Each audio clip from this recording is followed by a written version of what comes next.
পেনিসিলিয়ামের ক্ষেত্রে যে রিপ্রোডাক্টিভ স্ট্রাকচারটা ফর্ম হয় সেটাকে কনিডিয়া বলে, কনিডিয়া। নর্মালি যদি আমি একটা পেনিসিলিয়াম আঁকি, এই ধর এরকম, তো ওদের বডিটা এরকম হয়, ফিলামেন্টাস বডি হয়,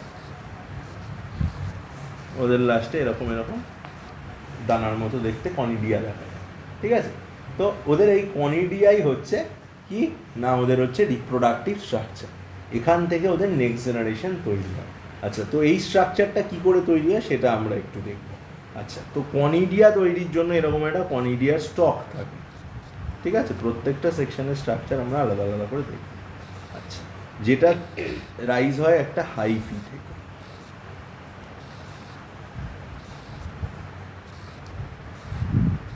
দিস ইজ কল্ড হাইফি।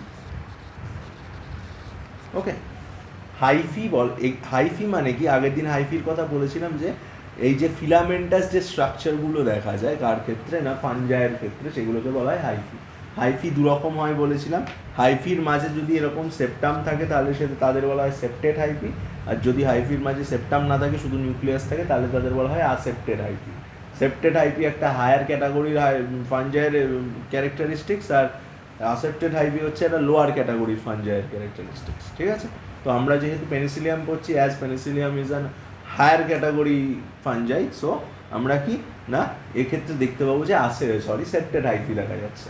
তো এদের হাইফি থেকে কি হয়, এরকম একটা স্ট্রাকচার তৈরি হয়, যেটা হচ্ছে পুরোটাকে বলা হচ্ছে কনিডিয়া। আচ্ছা, এই স্টকটাকে বলা হচ্ছে কনিডিওফোর, কনিডিওফোর, ঠিক আছে? তারপরে যে স্ট্রাকচারগুলো দেখা যাচ্ছে এই বেলুনের মতন, এইগুলোকে বলা হচ্ছে মেটিউল। হলো? তাহলে সবার প্রথম হচ্ছে কনিডিয়াম 4, তারপরে হচ্ছে মেটিউল। মেটিউল যখন কোনার দিকে গিয়ে ছোট ছোট হয়ে গেছে, এই এই জায়গাগুলোকে বলা হয় স্টেরিগমা, স্টেরিগমা। আর এন্ডে যখন গোল একদম বাল্বের মতো শেপ নিয়েছে, সেগুলোকে বলা হচ্ছে কনিডিয়া, ঠিক আছে? তার মানে স্ট্রাকচারটা আস্তে আস্তে আস্তে আস্তে মডিফাই হয়ে কি তৈরি করেছে না, কনিডিয়া তৈরি করেছে। সবার প্রথমে কি থাকে, হাইফি থাকে, দুটো আছে। এটা আমরা কি করছি, এটা আমরা প্রথমে করছি আসেক্সুয়াল রিপ্রোডাকশনের কথা। আসেক্সুয়াল তার মানে একটা প্যারেন্ট ইনভলভ, ঠিক আছে? তো কি দেখছি যে হাইফি থাকে, হাইফি থেকে এরকম একটা কনিডিওফোর তৈরি হয়। কনিডিওফোরের মধ্যে এরকম দেখতে কলার কাঁদির মতো দেখতে মেটিউল থাকে। মেটিউল থেকে ছোট ছোট যে কলাম লাইক স্ট্রাকচার তৈরি হচ্ছে, ওগুলোকে স্টেরিগমা বলছে। আর স্টেরিগমার পরে যে বল শেপের স্ট্রাকচারটা থাকে সেটাকে আমি বলছি কনিডিয়া, ঠিক আছে? তো এই কনিডিয়ার মধ্যে ওদের কি হয়, এই কনিডিয়াগুলো মেন হাইফি থেকে যখন আলাদা হয়ে যায়, দিয়ে ওরা মাটিতে গিয়ে পড়ে এবং প্রত্যেকটা থেকে নতুন ইন্ডিভিজুয়াল তৈরি হয়, এবং প্রত্যেকটা থেকে আবার হাইফি তৈরি হয়, সেখান থেকে আবার কনিডিয়া তৈরি হয়, সেখান থেকে আবার নতুন ইন্ডিভিজুয়াল তৈরি হয়। এটা একটা কন্টিনিউয়াস সাইকেল। যেহেতু এখানে একটা প্যারেন্ট ইনভলভ হচ্ছে, তাই জন্য এটাকে আমি বলছি কি সাইকেল না, আসেক্সুয়াল সাইকেল। এদের ক্ষেত্রে সেক্সুয়াল সাইকেল কীরকমভাবে হয়, সেক্সুয়াল সাইকেল। আচ্ছা, সেক্সুয়াল সাইকেলের ক্ষেত্রে এদের যেটা দেখা যায় যে এরকম একটা বেলুন লাইক স্ট্রাকচার ফর্ম। এই হাইফি আছে, এটা হচ্ছে ধরে নিলাম আমি মেল হাইফি, এটা ধরে নিলাম আমি ফিমেল হাইফি। মেলকে প্লাস দিয়ে ডিনোট করছি, ফিমেলকে মাইনাস দিয়ে ডিনোট করছি। হ্যাঁ, তো দুজনের ক্ষেত্রে কি তৈরি হয়, দুজনের ক্ষেত্রে দুটো স্ট্রাকচার দেখা যায় এরকম বেলুন লাইক স্ট্রাকচার। এই স্ট্রাকচারগুলোর ইন্ডিভিজুয়াল নেম আছে। যদি এটা মেল হাইফিতে দেখা যায়, তাহলে এই স্ট্রাকচারটাকে আমি বলবো অ্যান্থেরেডিয়াম, অ্যান্থেরেডিয়াম। আর যদি এটা ফিমেল হাইফিতে দেখা যায়, তাহলে সেটাকে আমি বলবো আর্চিগোনিয়াম।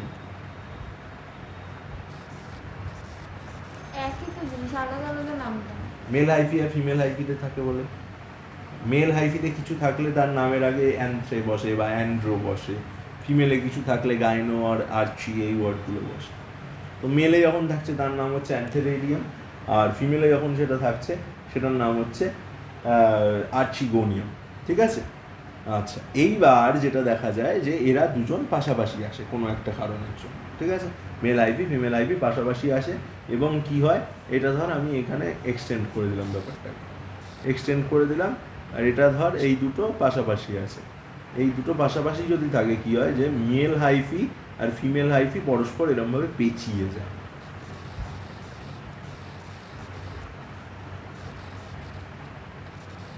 বোঝা গেল? মেল হাইফি পরস্পর ফিমেল হাইফির সঙ্গে পেঁচিয়ে যায়, ঠিক আছে? এবং এদের মধ্যে মেনলি দেখা যায়, যদি আমি একটাকে দেখি, এদের মধ্যে এরকম সেপ্টাম আছে এবং প্রত্যেকটা সেপ্টামের মধ্যে কী থাকে? নিউক্লিয়াস থাকে বা ডিএনএ মানে ক্রোমোজোম থাকে, ডিপ্লয়েড নাম্বার অফ, ঠিক আছে? এইবার এইখানে কি হয়, এইখানে হচ্ছে ধর এই জায়গাটা পেঁচিয়েছে, এর পাশে একটা হাতে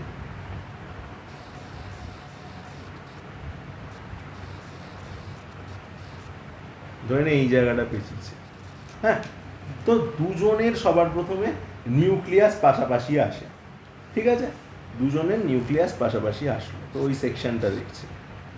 এইখানে ধর এটা ধর মেলের ক্রোমোজোম, এটা ধর ফিমেলের ক্রোমোজোম এসছে, ঠিক আছে? সবার প্রথমে এদের কি হয়? সবার প্রথমে এরা কি হয়? এরা একটা সেপ্টামের আন্ডারে আসে, ঠিক আছে? এই জায়গাটা এদের দুজনের যে কমন প্লেস, এটা ফিউজ হয়ে যায়, ঠিক আছে? দিয়ে এদের দুজনের মধ্যে যে ক্রোমোজোম নাম্বার আছে সেটা কি হয়? একটা কমন সেপ্টামের আন্ডারে আসে, মানে দুটো নিউক্লিয়াস একটা সেপ্টামের আন্ডারে আসে। তার মানে এই কন্ডিশনটাকে আমি বলবো, দুটো নিউক্লিয়াস একটা ইয়েতে থাকলে কি বলবো? এটাকে ডাইক্যারিয়নিক কন্ডিশন, ঠিক আছে? ডাইক্যারিয়নিক কন্ডিশন হবে। এই ডাইক্যারিয়নিক কন্ডিশনের পরে কি হচ্ছে? দুটো থেকে হ্যাপ্লয়েড সেট তৈরি হচ্ছে, ঠিক আছে? দুটো থেকে ইন্ডিভিজুয়াল হ্যাপ্লয়েড সেট তৈরি হচ্ছে, মানে এটা থেকে ডিভাইড হয়ে 4টে সেল তৈরি হলো, সরি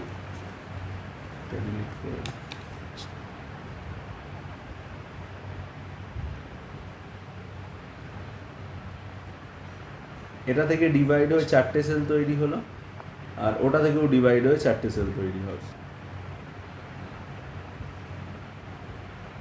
ঠিক আছে?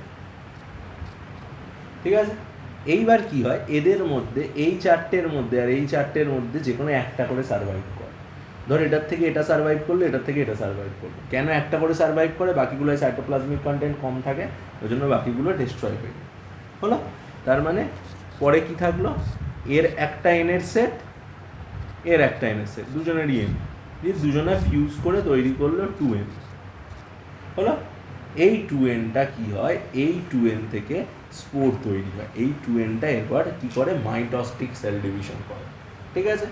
এই 2nটা মাইটোটিক সেল ডিভিশন করে এর থেকে একটা, দুটো, তিনটে, চারটে, পাঁচটা, ছটা, সাতটা, আটটা, অ্যাটলিস্ট 8টা সেল তৈরি হয়, ঠিক আছে? এই 8টা সেল ফেজটাকে বলা হয় অক্টো। একটা জাইগোট থেকে, একটা জাইগোট মাইটোটিক্যালি ডিভাইড করে 8টা সেল ফর্ম করে, এই ফেজটাকে বলা হয় হচ্ছে অক্টোস্পোরাল ফেজ,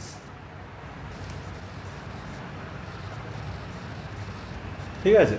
আচ্ছা, এইখানে আর একটা জিনিস হতে পারে, এই অক্টোস্পোরাল ফেজ যদি হয় তাহলে প্রত্যেকটা থেকে একটা করে 2n ফর্ম হচ্ছে, প্রত্যেকটা 2n, এবং প্রত্যেকটা 2n থেকে একটা ইন্ডিভিজুয়াল প্লান্ট ফর্ম হতে পারে।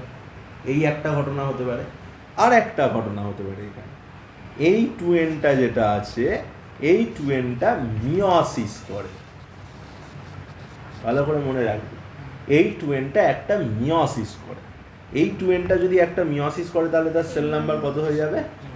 4টে n। n বললে হবে না, শুধু কটা হবে সেটাও বলতে হবে, 4টে n, তাই তো? এইবার এই 4টে n ফার্দার কি করছে বললাম? একটা মাইটোসিস করছে, তাহলে কি হবে? কটা হবে? 8টা n। এখানে 4টেই করবে, মানে মাইটোসিস একটা 2n থেকে কটা n হয়? 4টে n হয়। 4টে থেকে 4টে n যদি মাইটোসিস করে তাহলে প্রত্যেকটা থেকে একটা করে বাড়বে, তাহলে 4 দুগুণে 8টা হবে, তাহলে 8টা n পেল। বুঝতে পারলি কি এই জায়গাটা? পারলি না? আগেরটাই সিম্পল কি হলো? একটা 2n তৈরি হলো, 2nটা থেকে অক্টোস্পোরাল ফেজ তৈরি হলো, ওখান থেকে প্রত্যেকটা ইন্ডিভিজুয়াল হলো, ঠিক আছে? ওটা হচ্ছে কমন সাইকেল। আর এটা হচ্ছে কি না, এটা হচ্ছে ও নিজেকে তোর কি বলবো, ইভলিউশনারি এটা একটা সিগনিফিকেন্স আছে এটার পেছনে। এটা করেও কি হবে না, প্রিভিয়াস জেনারেশন থেকে নিজেকে কি করবে? সুপিরিয়ার প্রমাণ করতে পারবে, ঠিক আছে? তো এইখানে সেকেন্ড মিওসিস করছে, দিয়ে এরকম একটা ফেজ ফর্ম করছে, ঠিক আছে? এইটাকে বলা হচ্ছে কি? এই ফেজটাকে বলা হচ্ছে অক্টোগ্যামেট কন্ডিশন। যেটা এবারে তৈরি হচ্ছে। আগেরটা ছিল অক্টোস্পোরাল ফেজ, এটা হচ্ছে অক্টোগ্যামেট ফেজ বা অক্টোস গ্যামেট কন্ডিশন বলা হয়। এবার এর মধ্যে 50% থাকে হচ্ছে মেল গ্যামেটস, 50% থাকে হচ্ছে ফিমেল গ্যামেটস। এটা সবসময় হয় অ্যাভারেজ জেনারেলি, ঠিক আছে? তাই এবার 50% মেল গ্যামেটসের সাথে 50% ফিমেল গ্যামেটস মিলে যায়, দিয়ে ওদের থেকে নতুন ইন্ডিভিজুয়াল হতে পারে। বা এমনও হতে পারে এইটা রাপচার করে গেল, এখান থেকে মেল গ্যামেটস ফিমেল গ্যামেটসগুলো বেরোলো, এবার এরই পাশে ধর আরেকটা পেনিসিলিয়াম আছে, তার থেকেও এরকমভাবে male gamete female gamete release করছে, এর মেল এর ফিমেল মিলে আবার নতুন একটা হাইফি তৈরি করবে। তো এটা 50-50%ই থাকবে, চেঞ্জ হবে না। জেনারেলি, ঠিক আছে? এই হচ্ছে প্রসেস। প্রত্যেকটা সাইকেল ইন্ডিভিজুয়ালি সোজা, কালেকটিভলি খুব কঠিন জিনিসটা। কারণ ফানজাই গ্রুপটা যখন তোকে পুরো বলতে বলবো তখন তুই বমকে যাবি। ফানজাইয়ের ইন্ডিভিজুয়ালগুলো সহজ, কারণ প্রত্যেকটারই লজিক আছে এখানে যা যা করছে, ইললজিক্যাল কিছু নয়, ঠিক আছে? আমরা ক্যারেক্টারিস্টিক্সের পেছনে সময় নষ্ট করছি না, আমরা জিনিসটা দেখছি। ক্যারেক্টারিস্টিক্সের পেছনে সময় নষ্ট করার সময় আছে এখন, ঠিক আছে? এই রিপ্রোডাক্টিভ সাইকেল কোথাও পড়া হবে না। রিপ্রোডাক্টিভ সাইকেলই তোকে বসিয়ে দেবে পরীক্ষায়, যে কোনো রকম কম্পিটিটিভ এক্সামে এখান থেকেই বসাবে তোকে। তার জন্য রিপ্রোডাক্টিভ সাইকেলের উপরে জোর দেয়, কেউ দেবে না রিপ্রোডাক্টিভ সাইকেলের উপরে জোর। রিপ্রোডাক্টিভ সাইকেলগুলো পড়েছিস ইন্ডিভিজুয়ালি? প্রত্যেকটা রিপ্রোডাক্টিভ সাইকেল থেকে কত প্রশ্ন টানবে, তুই শুধু প্রিভিয়াস ইয়ার কোয়েশ্চেন খুলে দেখবি যে এই রিপ্রোডাক্টিভ ফেজ কোথায় দেখা যায়, এই রিপ্রোডাক্টিভ ফেজের পরে এইখানে কি হয়, এরকম প্রশ্নটা। এই জন্য এই খাতাটা তৈরি করেছি আমি, ঠিক আছে? ক্যারেক্টারিস্টিক্স যে কেউ পারে, একটা ফানজাইয়ের একটা প্রত্যেকটার আমি তোদের 9-এ শিখিয়ে দিয়েছিলাম কী করে ক্যারেক্টারিস্টিক্স মনে রাখতে হবে। কারণ একটার সঙ্গে আরেকটা রিভলিউশনারি কানেকশন আছে। অ্যালগি ছিল হচ্ছে কি, অ্যালগি ছিল হচ্ছে অটোট্রপিক, মোটামুটি মাল্টিসেলুলার বডি হয়েছে, সেখান থেকে ফানজাই আসছে। ও কী করলো, ওদের অ্যালগিদের মধ্যে যারা হেটেরোট্রপিক ছিল বা যারা স্যাপ্রোফাইটিক ছিল তাদের একটা ইন্ডিভিজুয়াল গ্রুপ হয়ে গেল ফানজাই, হলো। এবার ফানজাইদের মধ্যে কেউ কেউ প্লান্ট লাইক স্ট্রাকচার তৈরি করা শুরু করেছে, বা ফানজাইদের মধ্যে কেউ কেউ ডাঙায় ওঠা শুরু করেছে। তখন ওদের মাঝামাঝি একটা অ্যাম্ফিবিয়ান্স অফ প্লান্ট কিংডম চলে এলো। কে অ্যাম্ফিবিয়ান্স অফ প্লান্ট কিংডম কাকে বলে? Bryophytes. More or less like plant but not true plants. এবার ব্রায়োফাইটদের একটা সেকশন টোটালি কোথায় চলে এলো? মাটিতে। তারা কি তৈরি করলো? Pteridophytes. True plant-like body, true animal-like body, further converted. কি হলো? Seed coatless, without seed coat seeds. বীজ, ত্বক ছাড়া বীজ, জিমনোস্পার্মস। আর বাংলায় কি বলে? ব্যক্তবীজি। দেখ, আরেকটা কি? আরেক ফার্দার মডিফিকেশন অ্যাঞ্জিওস্পার্মস, গুপ্তবীজি। এইটুকু আছে আপাতত ক্লাসিফিকেশন। প্রত্যেকটার সাথে প্রত্যেকটা কানেক্টেড। যদি পেছনে চলে যাস প্রোটোজোয়ায়, ঠিক আছে, প্রোটোজোয়ার একটা গ্রুপ হেটেরোট্রপিজম শো করে, সেই হেটেরোট্রপিজম প্রোটোজোয়ার মধ্যে যারা শো করে, সেখান থেকে প্রথম লিভিং সেল আমাদের কোথায়, অ্যানিমাল ওয়ার্ল্ডে কোথায় তৈরি হয়েছিল? ওয়াটারে, ঠিক আছে, প্রোটোজোয়া থেকে। সেখান থেকে কনভার্টেড হলো, ঠিক আছে, ফিশ লাইক বডি নিয়ে, cartilaginous body, lamprey hack fish. তারপরে আসলো জলেস ভার্টিব্রেটস। কি নাম ছিল গ্রুপটার? জলেস ভার্টিব্রেটসের গ্রুপ পড়েছিস? কি নাম? তার আগের গ্রুপটার নাম কি? No Agnatha, never say Agnatha, it's a natha, G is silent. Agnatha নয়, তাহলে গ্যানাথোস্টোমাটাও বলতে হবে। বলছিস ন্যাথোস্টোমাটা, আর ওদিকে অ্যাগনাথা কেন? এ নাথা, কখনো ভুল করবি না, পরীক্ষক চেটে দেবে এইসব দেখলে। ফানজাই, ফুঞ্জি, ফাঙ্গি কিচ্ছু না, প্রোনাউন্সিয়েশন মাস্ট বি কারেক্টেড। এ নাথা, এ নাথা হচ্ছে জলেস ভার্টিব্রেটস। ফার্দার মডিফাইড হলো, মানে হচ্ছে true fish like body control এলো। ইয়ে কি আসলো? পিসেস। পিসেসের মধ্যে প্রথম দিকের যদি দেখিস অ্যাক্টিনপটেরিজি, সার্কপটেরিজি গ্রুপের ফিশ যারা ফসিল হয়ে গেছে যারা, তাদের কি ছিল? তাদের ওই ল্যাম্প্রেহ্যাক ফিশের তোর প্যাটার্ন লক্ষ্য করা যায় বডি। আস্তে আস্তে মডার্ন ডে ফিশ এলো, ঠিক আছে। এবার মডার্ন ডে ফিশের তুই যদি লার্ভা দেখিস, আর তুই আমাদের অ্যাম্ফিবিয়ার যদি লার্ভা দেখিস, সেম দেখতে, ঠিক আছে। এবার মডার্ন ডে ফিশের থেকে আস্তে আস্তে মডিফাইড হলো। ভেনাস হার্ট ছিল, 2 চেম্বার হার্ট, আস্তে আস্তে সেটা 2.5 চেম্বার হলো, ঠিক আছে? আস্তে আস্তে তারা জলের পুরোটা থাকতো, এবার জলে একটা ফেজ থাকলো, বাকিটা ডাঙায় চলে আসে অ্যাম্ফিবিয়া। তারপরে পুরো জলটাই ছেড়ে দিল, জল থেকে যেই ডাঙায় উঠলো কোনো রকম স্কিনে কিছুই দেখা গেল না, ময়েস্ট ন্যাকেড স্কিন একদম, কারণ জল থেকে সবাই ডাঙায় এসছে, কিছু মডিফিকেশন এখনো আনতে পারেনি স্কিনে, যেই পুরো পিওরলি পার্মানেন্টলি ডাঙায় চলে এলো, রেপটাইলস স্কেল নিয়ে চলে এলো বডিতে, এক্সোস্কেলিটন হলো পুরোপুরি ডাঙায়, জল থেকে উঠলো ডাঙায় মাঝামাঝি যেটা অ্যাম্ফিবিয়ান্স, একটা ফেস জলে, তারপরে পুরোপুরি ডাঙায়। বাট কী হয়েছে, লিম্বস তখনও ট্রুলি ডেভেলপ হয়নি, আস্তে আস্তে লাইক লিম্বস ডেভেলপ হচ্ছে। লিম্বস মানে হাত পা, মাছের নেই, অ্যাম্ফিবিয়ার অল্প, তারপরে একটু রেপটিলিয়ার স্ট্রং হলো, এইবার আসছি অ্যাভিস হলো, বডি কন্ট্রোল আলাদা করে ফেললো। রেপটিলিয়া সাপের তো হাত পা নেই কেন? সাপ ওই যে লিম্বলেস, ইউজ করা ছেড়ে দিয়েছে, ভেস্টিজিয়াল অর্গান হয়ে গেছে। সবার যে সব থাকবে, গরু তো আমাদের থেকে কম ডেভেলপ, গরু তো রুমিনেন্ট স্টমাক আছে, আমাদের নেই এখানে, আমরা সেলুলোজ খাই না তাই নেই। গরুর তো 4টে সেকশন আছে, গরুর ওটা ভুঁড়ি নয় কিন্তু, হ্যাঁ বলেছিলাম তো, বলেছিলেন। গরুর ওটা স্টমাক কত বড়, রুমেন, রেটিকুলাম, ওমেসাম, অ্যাবোমেসাম, 4টে কম্পার্টমেন্ট আছে, এর মধ্যে রুমেনের মধ্যে রুমিনিকক্কাস ব্যাকটেরিয়া থাকে যেটা সেলুলোজকে ব্রেকডাউন করে, সেলুলেজ এনজাইম থাকে ওর মধ্যে, যেটা সেলুলোজকে ব্রেকডাউন করে। সেলুলোজ আমাদের বডি ভাঙতে পারে না কেন জানিস? সেলুলোজের মধ্যে কি থাকে বল দেখি, বলেছিলাম বিটা গ্লাইকোসাইডিক বন্ড থাকে। নর্মালি আমাদের body alpha Alpha, glycosidic bond digest করতে পারে, বায়োমলিকুলস পড়া হয়েছে? তাহলে চাপ আছে, ওইখানে রিপিটার্সে পড়িয়ে দেবো চাপ, ঠিক আছে?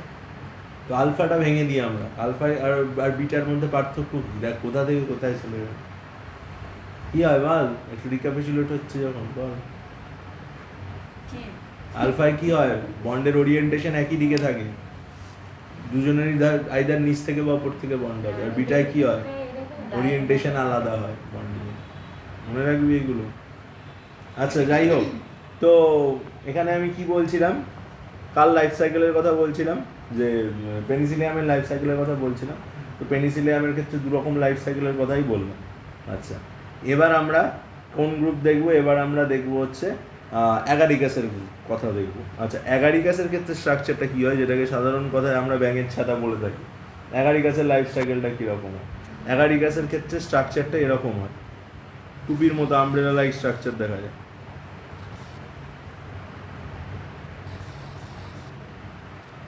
ছবিটা আঁকা বড্ড ডিফিকাল্ট। আপনি ছবি আঁকতে পারেন না? না পারি না নয়, সবসময় মুড থাকে না, এই ছবিগুলো আমারই আঁকা, হ্যাঁ সেটা তো জানি। পারি আমি সবই। ওকে তো ছবি আঁকতেই হয়, বায়োলজি নিয়ে পড়েছি। বাবা, ছবি কি আর আঁকতে হয়নি, যা আঁকতে হয়েছে। তবে আমি প্রো নই ছবি আঁকায়, যে অনেকে আছে না হেভি ছবি আঁকে, আমি ওরকম কিছু নয়, আমি কাজ চালিয়ে দিতাম। খুব ভালো হাত নয় আমার ছবি আঁকা, কারণ আমি জীবনে ছবি আঁকা শিখিনি, আমি যতটা পড়তে পড়তে শেখা। আচ্ছা, আর বায়োলজি পড়তে গেলে ভালো ছবি আঁকতে হয়, এটা মিথ, ঠিক আছে? সায়েন্টিফিক ছবি আঁকতে হয়, মানে মাথার জায়গায় মাথাটা আঁকতে হয়, জাস্ট পা আঁকতে নেই, বাকি তুই যা ইচ্ছা কর, আর্টসির জায়গায় আর্টসি, ভেনের জায়গায় ভেন আঁকলে নাম্বার পাবি, ব্যাঙ্ক হোক তোর টেরা হোক। আচ্ছা, তো এই যে স্ট্রাকচারটা যেটা আমরা প্রচুর দেখেছি, এটা কি করে তৈরি হয়? এটাও তৈরি হয় হাইফি থেকে। হ্যাঁ, এখন আর দেখা যায় না, সব চারিদিকে সব শপিং মল হয়ে যাচ্ছে, দেখবি কি করে? তুই কি আর মোর সুপার মার্কেটের ওখানে ব্যাঙের চারা দেখতে পাবি? এই হচ্ছে হাইফি, ঠিক আছে? তো এই দুটো হাইফি যেখানে এসে মেলে, দুটো হাইফির ফিউশন থেকে এরকম বাল্ব ফর্মেশন হয়। সবার প্রথমে স্ট্রাকচারটা থাকে হচ্ছে এরকম, ঠিক আছে? এই স্ট্রাকচারটা মডিফাই হয় উইথ টাইম। কী করে মডিফাই হয়? এই স্ট্রাকচারটা সবার প্রথমে এরকমভাবে নিচের দিকে এরকম এইভাবে ঝুঁকে যেতে থাকে, ঠিক আছে? যে ঝুঁকে গিয়ে ওর এখানে কি হয় না, এই দেখ এরকম একটা শেপ নেয় ওটা,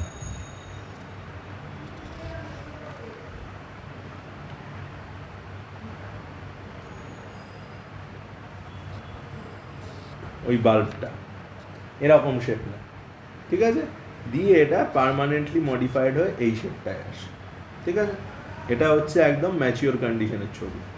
তো এইবার কি হলো, এই যখন এটা ম্যাচিওর কন্ডিশনে এলো এই বাল্বটা, তারপরে এর ক্ষেত্রে যে স্ট্রাকচারগুলো আছে আমরা 1 by 1 দেখবো কোথায় কি আছে।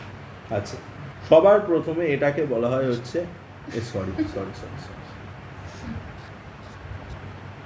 রেড ছিল। সবার প্রথমে এই জায়গাটাকে বলা হয় হুড, ঠিক আছে? এই কালো জায়গাটাকে ভেতরের দিকে সেটাকে বলা হয় গিলস, ঠিক আছে? আচ্ছা, এই গিলের মধ্যেই ওদের রিপ্রোডাক্টিভ স্ট্রাকচার থাকে, ঠিক আছে? হুডটা জাস্ট কি গিলটাকে প্রোটেক্ট করার কাজ করে। গিলের মধ্যে যে রিপ্রোডাক্টিভ স্ট্রাকচারগুলো থাকে সেগুলোকে আউটার এনভায়রনমেন্ট থেকে প্রোটেকশন দেওয়ার কাজ হচ্ছে হুডের।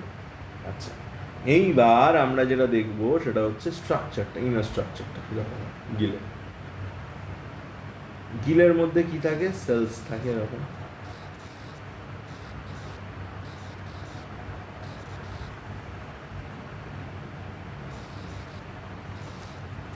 এগুলো হচ্ছে কলামনার সেলস। আচ্ছা, এখানে দু রকম সেল দেখা যায়, একটা হচ্ছে স্টেরাইল সেল, একটা হচ্ছে ফার্টাইল সেল, ঠিক আছে? কোনটা কি সেল সব বলে দিচ্ছি, আমি একটু এঁকে নিই।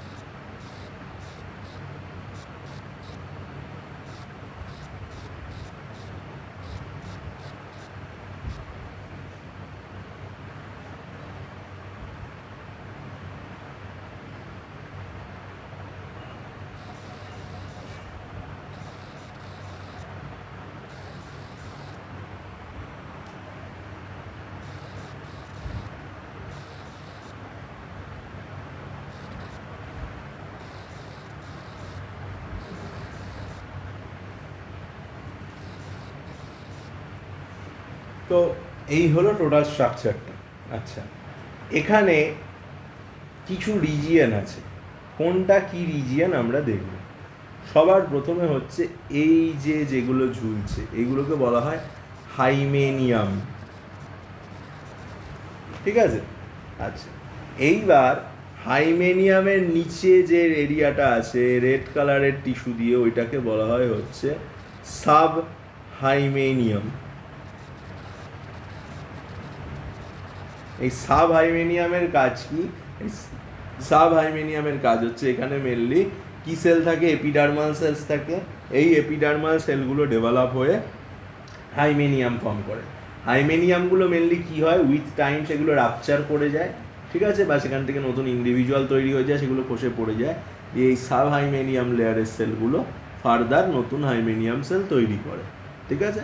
এরা দুজনই হচ্ছে ফার্টাইল লেয়ার, মানে হাইমেনিয়াম প্লাস সাব হাইমেনিয়াম দুজনকেই একসঙ্গে কি বলা হয় না, ফার্টাইল লেয়ার। মানে এরা দুজন নতুন ইন্ডিভিজুয়াল ফর্ম করতে পারে। আর এদের মাঝে যে সিমেন্টিং লেয়ার আছে, মানে এদের দুজনকে যে ধরে রেখেছে, এই সেলের লেয়ারটার নাম হচ্ছে ট্রিমাটা বা ট্রিমা, যেটা ইচ্ছা বলতে পারি। সরি, বানানটা আমি ভুল লিখলাম, ট্রিমা অর ট্রিমাটা, ঠিক আছে? তো এটা হচ্ছে স্টেরাইল লেয়ার। এর কাজ আর কিছুই না, দুদিক থেকে যে হাইমেনিয়াম সাব হাইমেনিয়াম লেয়ারটা আছে সেটাকে জয়েন করে রাখা, দূরে রাখা একসাথে। এই হলো স্ট্রাকচার। আচ্ছা, এইবার আর এই হাইমেনিয়ামগুলো যখন ম্যাচিওর হয়ে যায় ওদের বলা হয় বেসিডিয়া। বেসিডিওমাইসেটিস পড়েছিলি মনে আছে? আগের দিন পড়েছিলাম বেসিডিওমাইসেটিস, যাদের রিপ্রোডাক্টিভ স্ট্রাকচার বেসিডিয়া হয়। তো এই হাইমেনিয়ামগুলোই যখন ম্যাচিওর হয়ে যায় তাদের বেসিডিয়া বলা হয়, ঠিক আছে? এরাই হলো সেই বেসিডিওমাইসেটিস গ্রুপের এক্সাম্পল অ্যাগারিকাস, ঠিক আছে? আর এদের রিপ্রোডাক্টিভ স্ট্রাকচার যখন ম্যাচিওর হয়ে যাচ্ছে তাকে আমি বলছি বেসিডিয়া। তো বেসিডিয়ার ম্যাচুরেশন কি করে হয়? প্রত্যেকটা হাইমেনিয়ামের ক্ষেত্রে কি হয় না, এগুলো সব এন ফেজে থাকে, ঠিক আছে? এদের মধ্যে কেউ মেল হয়, কেউ ফিমেল হয়, ঠিক আছে? এবার সাপোজ ধর এটা মেল, এটা ফিমেল, এরা পাশাপাশি আছে। এদের মধ্যে হয়ে গেল হচ্ছে এরা যেই পাশাপাশি থাকে, মেল ফিমেল যখনই পাশাপাশি থাকবে এরা মেনলি ফিউজ করবে, হলো ফিউজ করবে, কাছাকাছি আসবে এবং ফিউজ করবে। তো ফিউজ করলে যে ঘটনাটা হবে এরকম দেখতে লাগবে, ঠিক আছে? তো এর এন আর এর এন দুজনে মিলে, আচ্ছা, এই স্ট্রাকচারটা আস্তে আস্তে দুটো যখন ফিউজ করে যাবে, এই জায়গাটা এই ক্লিভেজটা পুরোপুরি মিলিয়ে যাবে, এবং এটাকে একই রকম দেখতে লাগবে, আর এর মধ্যে প্রথম 2n সেল ফর্ম হলো, n আর n মিলে 2n হলো। এই 2n সেলটা এবার কি করবে, মিওটিক ডিভিশন করবে, দিয়ে 4টে n তৈরি করবে। 4টে n তৈরি করলো, সেই 4টে n থেকে আবার নতুন সেই 4টে n এগুলো রাপচার করে বেরিয়ে এলো, সেই 4টে n থেকে ধর 50% ধরে নিলাম মেল হলো, 50% ফিমেল, 50% মেল ব্যাঙের ছাতা তৈরি করলো, 50% ফিমেল অ্যাগারিকাস তৈরি করলো। মেল অ্যাগারিকাসের মধ্যে মেল বেসিডিয়া তৈরি হলো, ফিমেল অ্যাগারিকাসের মধ্যে ফিমেল বেসিডিয়া তৈরি হলো। এবার আবার এর মেল বেসিডিয়া ওর ফিমেল বেসিডিয়া ফিউজ করতে পারে। কী করে ফিউজ করবে, এর মেল বেসিডিয়া খসে পড়লো, ওর ফিমেল বেসিডিয়া খসে পড়লো, দুজনের n মিলে 2n হলো। এইটা একটা হতে পারে। এত টাইপস কেন হচ্ছে, কারণ এদের সবার ক্ষেত্রে প্রথম দিন বলেছিলাম অল্টারনেশন অফ জেনারেশন দেখা যায়, মানে একবার স্পোরোফাইটিক ফেজ, একবার গ্যামেটোফাইটিক ফেজ, মানে একবার আসেক্সুয়াল ফেজ, একবার সেক্সুয়াল ফেজ। ওই জন্যই বারবার এতগুলো করে, এটা আমি বললাম কি কিসের কথা, সেক্সুয়াল ফেজ তৈরি হলো। এবার এখান থেকে তো আসেক্সুয়ালও তৈরি হতে পারে, তখন সেটা আসেক্সুয়াল ফেজটা কী করে তৈরি হবে? ঠিক আছে, আসেক্সুয়াল ফেজ তৈরি হওয়ার নিয়ম হচ্ছে, ধর এইটা হচ্ছে এগুলোর মধ্যে 2n করে আছে, ঠিক আছে, এগুলো অনেক সময় 2nও হয়।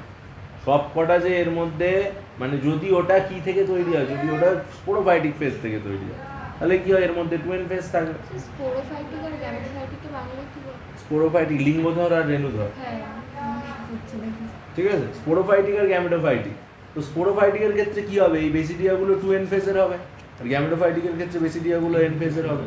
তো যদি কোনো স্পোরোফাইটিক অ্যাগারিকাস থেকে বেসিডিয়া তৈরি হয়, তাহলে তার ক্ষেত্রে কি 2n নাম্বার অফ ক্রোমোজোম থাকবে, বুঝতে পারছিস তো? 2n নাম্বার অফ ক্রোমোজোম থাকবে। আর যদি 2n নাম্বার অফ ক্রোমোজোমওয়ালা মানে ডিপ্লয়েড বডি হয়, তাহলে কি হবে, এই বেসিডিয়াগুলো তার ক্ষেত্রে ডিপ্লয়েড হবে। আর যার ক্ষেত্রে বেসিডিয়াগুলো ডিপ্লয়েড হবে, তার ক্ষেত্রে কি আর মেল ফিমেল থাকবে? কখনোই মেল ফিমেল থাকবে না। সেই বেসিডিয়াগুলো ডাইরেক্ট ডিসচার্জ হয়ে যাবে এবং প্রত্যেকটা রেসিডিয়া থেকে নতুন তৈরি হবে। এখানেও মেল ফিমেল হতে পারে, ফিউজও করতে পারে, বলি এখানেও হতে পারে। কি করে হতে পারে? সিম্পল উত্তর, মিওসিস করে। এগুলো নিজেকে মাথা কাটিয়ে বার করতে হবে। এখানে মিওসিস হতেই পারে তো, আমি বললাম যখন সবাই মেনে নিলি, এগুলো মিওসিস করতে পারে তো। এই যে 2n যে ফেজগুলো আছে, তাহলে অল্টারনেশন হবে কি করে যদি না হয়? তাহলে তো একদিকে গ্যামেটোফাইটিক থেকে গ্যামেটোফাইটিকই তৈরি হয়ে যাবে, স্পোরোফাইটিক থেকে স্পোরোফাইটিক। এটা তো কখনো হয় না, অল্টারনেট হয়। একবার গ্যামেটোফাইটিক আসে, একবার স্পোরোফাইটিক আসে, একবার n, একবার 2n। তার মানে কি, এই 2n গুলো থেকে nও হতে পারে। কি করে? এটা মিওসিস করে n করলো, এটা মিওসিস করে n করলো, n মিলে 2n করলো, সেটা হলো। বা এই ইন্ডিভিজুয়াল n গুলো পড়ে গেল, সেখান থেকে নতুন প্লান্ট তৈরি হলো। সব কেসেস পসিবল। এইগুলো মাথা কাটিয়ে আমি প্রত্যেক বেসিকগুলো শিখিয়ে দিয়েছি। এই কোয়েশ্চেনের আনসার মাথা কাটিয়ে দিতাম, মানে এত খুঁটিয়ে তোদের প্রশ্ন আসবে না, এত ইন্ডিভিজুয়ালিটিতে আসবে না। এইরকম তো, এগুলো তো ডেসক্রিপটিভ উত্তর না। এরকম প্রশ্ন তো তোদের নিচের সিলেবাস তো অনেক দূরের কথা, মানে বোর্ডসের সিলেবাসে তো এইসব নেই, দূরান্তেও নেই। তো এইরকম প্রশ্ন আশা করিস না। এবার হ্যাঁ, আমি মাঝে সাঝে প্রশ্ন লিখতে দিলে এরকম প্রশ্ন দিই, তাহলে কি কনসেপ্ট ক্লিয়ার হবে যত এইগুলো ঘাঁটবি। ঠিক আছে, আমি বেসিক সব শিখিয়ে দিয়েছি কীভাবে কোনটা হয়, মিওসিস হলে কী হয়, মাইটোসিস হলে কী হয়। এইবার তোরা পারমুটেশন কম্বিনেশন করতে, তোর মতে যেগুলো হয় এখানে সব হবে। এমন নয় যে ওর ক্ষেত্রে এটা হবে না, মানে অনেক রকম থাকে। ফানজাই এই জন্যই তো এত বড় গ্রুপ, জানিস তো, প্লান্ট কিংডমের সবচেয়ে বড় গ্রুপ ফানজাই। কারণ ও বিভিন্ন রকমভাবে রিপ্রোডাকশন করতে পারে, ঠিক আছে, এই জন্য এর মধ্যে এত বেশি ভেরিয়েশন। কারুর মধ্যে এত ভেরিয়েশন নেই ফানজাইয়ের মধ্যে। আচ্ছা, ফানজাইয়ের লাস্ট গ্রুপ, যে গ্রুপটার মধ্যে এখন আমরা পুরোটাই ধোঁয়া, কিছুই জানি না এই মুহূর্তে, সেটা হচ্ছে ডিউটেরোমাইসেটিসের গ্রুপ। ডিউটেরোমাইসেটিস, তারপরে এই গ্রুপের আর আগের দিন যে বলছিলাম বিপিএল ও টিপিএল, ওদের অ্যালগির মধ্যে বা ইয়ের মধ্যে যে মনেরা প্রোটিস্টার মধ্যে যারা ছিল, ওরাও খুব মানে এইগুলো সব হট টপিক, মানে এগুলো নিয়ে এখন কাজ চলছে। সেরকমই একজন হলো ফানজাই গ্রুপের ডিউটেরোমাইসেটিস। কিছুই জানা যায় না, এটাকে বলা হয় ফানজাই ইমপারফেক্টি, কারণ এর ক্ষেত্রে কোনো রিপ্রোডাক্টিভ সাইকেল নোন নয়। ডাজ নট শো লেখা যাবে না, ডাজ নট নোন, হয়তো দেখা যায়, আমরা দেখিনি এখন, ওই জন্য লেখা ডাজ নট নোন, আমাদের জানা নেই এদের সেক্সুয়াল রিপ্রোডাকশন হলো। তো ফানজাইয়ের ক্ষেত্রে যেহেতু একটা সেক্সুয়াল রিপ্রোডাকশন একটা স্ট্রাইকিং ক্যারেক্টার, ফানজাই এখান থেকে রিপ্রোডাক্টিভ সাইকেল করে ওঠে, তো ফানজাইয়ে যখন দেখা যাচ্ছে না তাহলে এটা ইমপারফেক্ট ফানজাই একটা, ওই জন্য এদের নাম হচ্ছে ফানজাই ইমপারফেক্টই বলা হয়। ঠিক আছে? আচ্ছা, তো এর অনেক এক্সাম্পল পেয়ে যাবে। জিব্বারেলা ফুজিগুরুই এর মধ্যে খুব একটা ইম্পর্টেন্ট এক্সাম্পল। জিব্বারেলা ফুজিগুরুই নামটা শুনেছি বা কোথা থেকে শুনেছি? জিব্বারেলিন হরমোনের জিব্বারেলিন হরমোন ফর্ম করা হয়, জিব্বারেলিক অ্যাসিড যেটাকে বলা হয়। অ্যাকচুয়ালি জিব্বারেলিন বলে কোনো হরমোন নেই আমাদের দেওয়া নাম, that is gibberellic acid, GA, gibberellic acid. আচ্ছা, তো এখানে কিছু ইম্পর্টেন্ট টার্ম আছে, ওই যে ড্রসোফিলা প্লান্ট কিংডম, এটা খুব ইম্পর্টেন্ট টার্ম, জানা আছে কারোর কাকে বলা হয় ড্রসোফিলা প্লান্ট কিংডম? হ্যালো, কোথায় তুমি? হ্যাঁ আসছে। নিউরোস্পোরা হচ্ছে ড্রসোফিলা প্লান্ট কিংডম, কারণ প্লান্ট কিংডমের যত মানে হচ্ছে এক্সপেরিমেন্টস আছে, যেমন অ্যানিমাল কিংডমের এক্সপেরিমেন্ট সবসময় ড্রসোফিলার উপরে করা হয়, সেরকম প্লান্ট কিংডমের এক্সপেরিমেন্টস নিউরোস্পোরার উপরে করা হয়। তারপরে কি আছে? ফাইটোপথেরা, কি আছে নামটা? ইনফেস্টেন্স। হ্যাঁ, এইটাও খুব ইম্পর্টেন্ট টার্ম। এটা হচ্ছে রিসেন্টলি মানে ডিসকভার্ড একটা ফাইকোমাইসিটিস গ্রুপের এর মানে এই ঘটনাটার জন্য কিছুদিন আগে মানে গোটা 5 বছর আগে পাঞ্জাবে আলুর ফলন বিরাটভাবে পড়ে গেছিল। আলুর মধ্যে ব্লিস্টার, পক্সের মতো, চিকেন পক্সের মতো আলুর গায়ে দেখা যায় এবং আলু পচে যায়। ব্লিস্টার্স অন পটেটো, ফাইকোমাইসিটিস গ্রুপের ফাইটোপথেরা ইনফেস্টেন্স। এইগুলো কেন লেখা এই খাতায়? এগুলো হট টপিক, এগুলো থেকে কোশ্চেন টানে।